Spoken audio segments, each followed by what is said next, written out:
James Comer, the chairman of the House Oversight Committee. Great to have you in focus. First of all, the big question today is, when will we see evidence that links Joe Biden to all of what you found? Well, I think what we laid out yesterday was a complex web of shell companies that the Biden family used to disguise payments from foreign nationals, from adversarial countries all over the world, that would eventually end up in the Biden back pockets.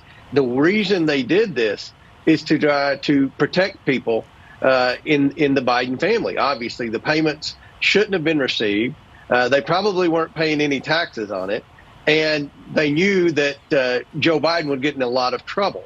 So what these companies also served was to pay for basic living expenses for Biden family members. Now, we haven't gotten the credit card statements yet or things like that from these LLCs. Our informants tell us that some of these LLCs were paying for things for Joe Biden, for basic living expenses, and we intend to look at that. But one reason we wanted to have the press conference was to update the American people, to show that Joe Biden did lie about his family receiving money from China. 9 family members actually received money from adversaries around the world, and that this did happen while Joe Biden was vice president. So I think those were 3 big things that we saw yesterday. And obviously, this money was coming as a result of the big guy, of Joe Biden. We're just in the beginning stages of this investigation. We're going to continue to press forward. A couple of things. One, you said yesterday, look, I'm not going to present any evidence or show anything unless I know it is solid and gets us someplace.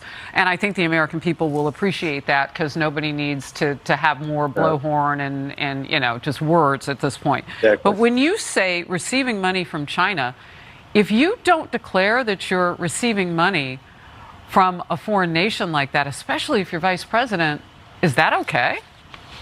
No, it's not okay. And it's not okay for the president of the United States to stand before the people and just blatantly lie and say that his family never received money from China. That's a lie.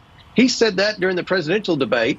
At the same time, the intelligence community got his back and dispelled the laptop, which, by the way, we wouldn't know about any of this were it not for the information contained in the laptop. 100%. The laptop showed 100%. The laptop showed that there was influence peddling taking place. That's how we began our investigation. We met with the people that were named in the laptop. We got the names of the banks. I subpoenaed the banks. I have bank records. We presented those to the American people. That's called evidence. None of this would have ever happened if we had just listened to Joe Biden, took him at his word, and took the mainstream media at their word. So we're doing the job that a lot of the mainstream media used to do. You know, Watergate, none of that was uncovered. I know you all are doing a great job on Fox, but Watergate wasn't uncovered by a congressional committee. It wasn't Howard Baker that uncovered Watergate. It was the Washington Post. It was investigative journalism. That's right. I'm getting attacked by the Washington Post for having the audacity to have a press conference to answer questions and present facts. And Chairman, quite honestly, we're in that culture of do it for the clicks on Twitter and do it for this, do it for that.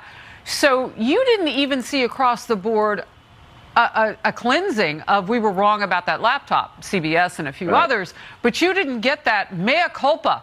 We were absolutely wrong. It was not Russian disinformation. Some of it was buried in networks and newspaper pages. But you didn't get that full-throated acknowledgement of just how wrong or even possibly complicit they might have been.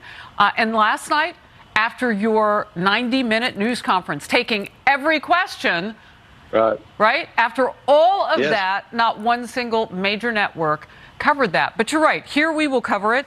One last thing for you. When do you get to the point where the American people can expect the Department of Justice to at least pay attention to something like this? Would you argue that if this were about someone, a conservative president, they might have jumped on it already? I think the American people know that some wrongdoing is occurring in the White House. I think that's one reason Joe Biden's poll numbers are so low.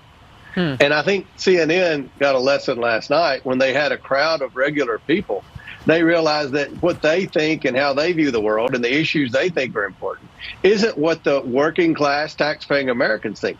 And I'll tell you what the working class taxpaying Americans think about this influence peddling. They think, why does the Biden family get away with committing crimes? And you're talking about money laundering, you're talking about potential racketeering, you're talking about bribery, and they do that, and it's okay.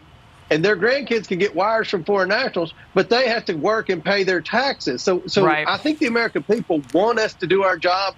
They're watching what we're doing, and they appreciate that we're trying to get the facts, and the DOJ needs to do their job. Chairman Comer, thank you so much. That list you gave was all felonies as far as I could see. So we'll see what happens next. Thank you very much for being in focus.